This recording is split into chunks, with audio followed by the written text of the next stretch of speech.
Hi, Black might be slimming, but it's boring. Andrew, and this is Katie's Toys. By the time this video drops, it's going to be probably the Saturday of 2024 San Diego Comic-Con, and if you suspected that I'm holding back on some characters, you're correct. I'm sort of waiting to see if toy companies will actually deliver some of these things, so I have something more to talk about, or don't make videos that are outdated a week afterwards, like Luna from Thundercats.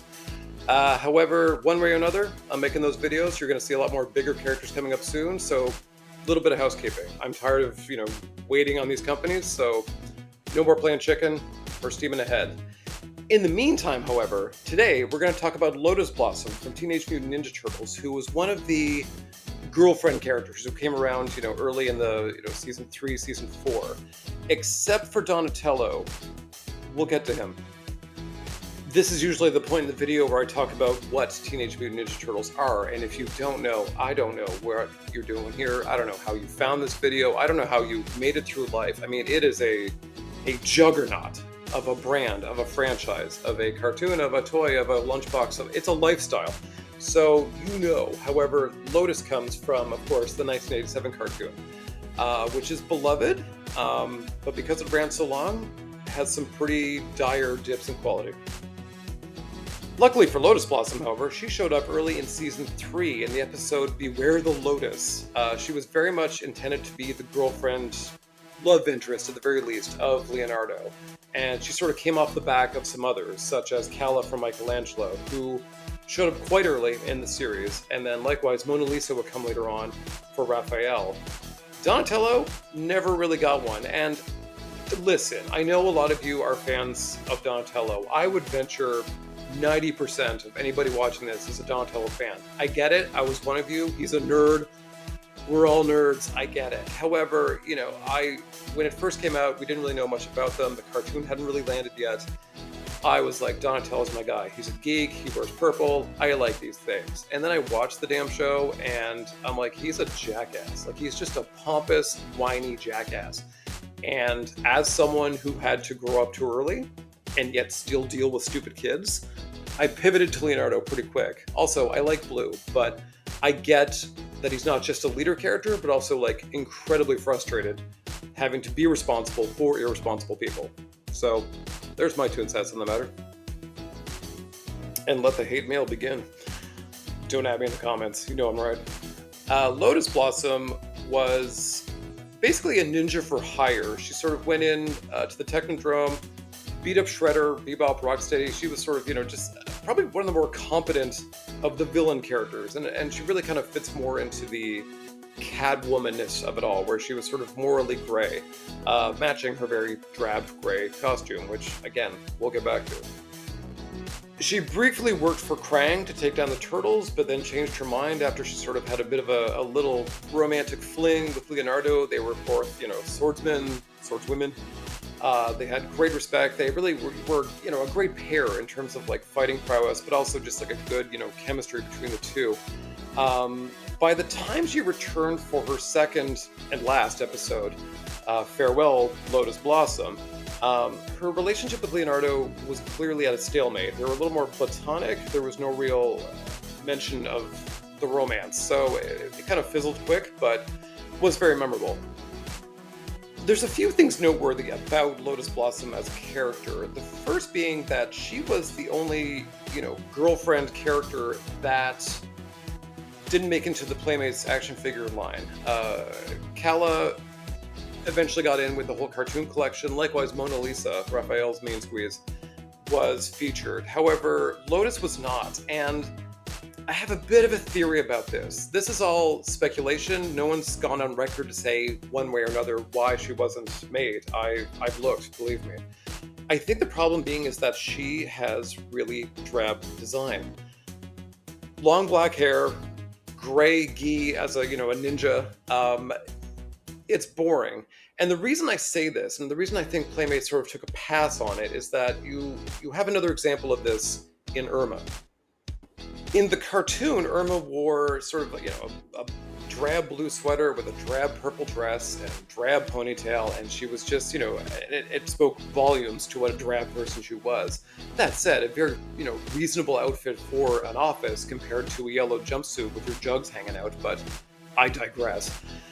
Irma, for the Playmates line, was just done neon Christmas tree. I mean, when Playmates said, let's do Irma, they made the sculpt. The sculpt it's great, it's there. However, they decided to give her, yellow, green, red, just obnoxious colors. And I think that really was to plus her up and to make her more, stand out on the toy shelves. Likewise, her cohorts, Vern, her office mates were very faithful to the cartoon. So it really was focused on Irma.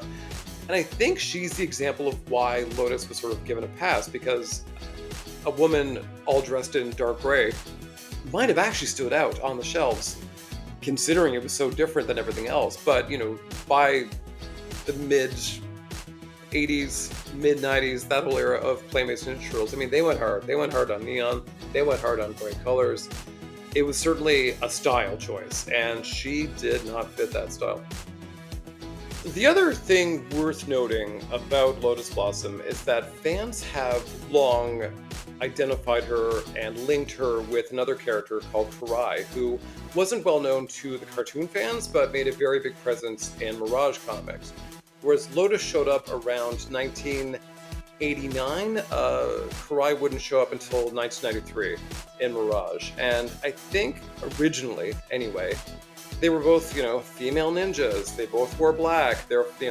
Therefore they were, the same. I think even back then it was a stretch. Even back then there were other female ninjas, in the toy line, in the comics. It wasn't sort of, this one thing that, Karai and Lotus Blossom shared. So it was strange. However, Lotus Blossom would never appear again in animation. However, in the 2003 Ninja Turtles reboot, she did make a big part in that, and she was very much, like the entire show, very much based around Mirage comics. She and Leonardo did, of course, meet. They did spar. I think they did have a bit of a mutual respect for each other's skills. No romantic undertones at all. So people still did glom onto this a little bit, but it was still largely unfounded. However, in the 2012 reboot of Ninja Turtles, Karai was very much Lotus Blossom. Karai was certainly Karai in name and in her Mirage counterpart, kind of focus. However, she and Leonardo did certainly have very blatant romantic connections. And I think, with all the reboots, with all the interpretations, that was the trajectory for them, being, the sword-wielding chosen children of the respective masters, Shredder and Splinter. However, the parallels really started to, take shape. In this incarnation, Karai went on to become a mutant. She, sort of went rogue a little bit herself. So it's less, easy to deny, and that's certainly what creators have done. No one has really gone on record that I've found and said, no, these two characters are not linked, whatever, but they're also very, hesitant to make any comparisons. So I don't know what conspiracy theory, people have concocted in that, but it's worth noting that the two characters do share a little more than just female ninja. The final verdict here is pretty good, and I think you know why. Aside from, Masters of the Universe classics or even the current Origins, there is no other turtle lines as encompassing as NECA's animated Turtles line. They've likewise gone real hard on movies, on, all Mirage, everything. Their turtle line is vast, but I think it's a safe bet to say it's unanimously agreed upon that the animated line really goes hard, and in this case, they certainly did. Not only did all the turtles, except Donatello, get their girlfriends, but Lotus Blossom was available in 2023 as part of a 2-pack with Chakahachi, who was featured in her final episode.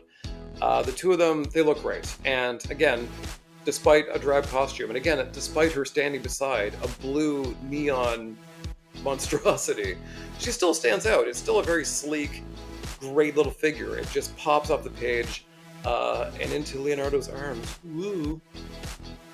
That said, y'all know me, I'm greedy. I've looked around and there's not really been a lot of customs, either for, the Playmates lines or otherwise. So it's not like I get the sense that she's a real in-demand character. We've seen, lots of people do customs for, say, like Ninjara, who was a romantic link for Raphael in the comic book series, but never Lotus Blossom. So I would love, for Playmates, with their, reissues of figures or their remastered line, to maybe sneak her in. I don't think anyone's really clamoring for it. I think there's a lot of characters they could get to. However, given the Turtles' ankles and some other skin problems they might have in that remastered line, we'll see if it goes that long. And that, my friends, is Lotus Blossom, who was, I would gather, a real interesting, successful character in the cartoon. I mean, she appeared before they went full toddler and then take a hard turn back to adult for the last season. Very complex, very morally ambiguous, very much someone who would like switch sides, but would do so intelligently. I mean, just I think one of the more well-rounded characters of a show not really well known for its characterization of literally anybody. And so I thank you for watching. If you like this video, make sure to like it, comment, share, subscribe, and I will see you next time on MIA 80s Ladies.